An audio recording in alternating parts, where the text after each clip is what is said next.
Daily Truth for You with the Pastor at Yahoo, April 19th. And we are in Luke 20, where again the authority of Jesus Christ is being challenged by the religious leaders. And they're asking him to validate by what authority he's doing these signs and wonders and by preaching. And he just kind of defends himself by asking him questions they can't answer. Well, they decide that they're going to trick him.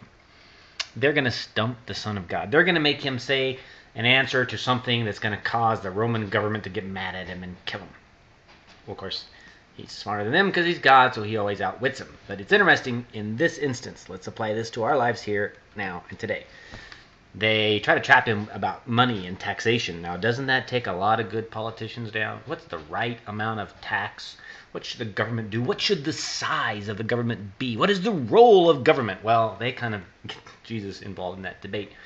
And so, is it right to pay taxes to Caesar or not? Of course, and that's a big thing to the Jews because they were being occupied by the Roman government and forced to pay them exorbitant taxes, and they didn't like it.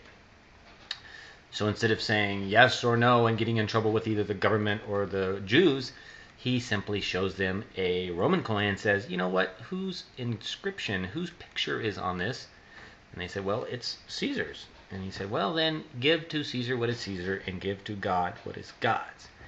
Now, I'll let you get your own interpretation on that. But the point being is maybe if there is truly taxes required to the government that you live in, or whatever it is that is required by the government that rules where you live, you are required to give them something as one of their citizens. How much more as citizens of the kingdom of heaven? What does God require of us? Oh, maybe it doesn't seem like he enforces it the same as our local or city or state and national government, but it's there. It's in the spiritual kingdom, and it is enforced in the long run.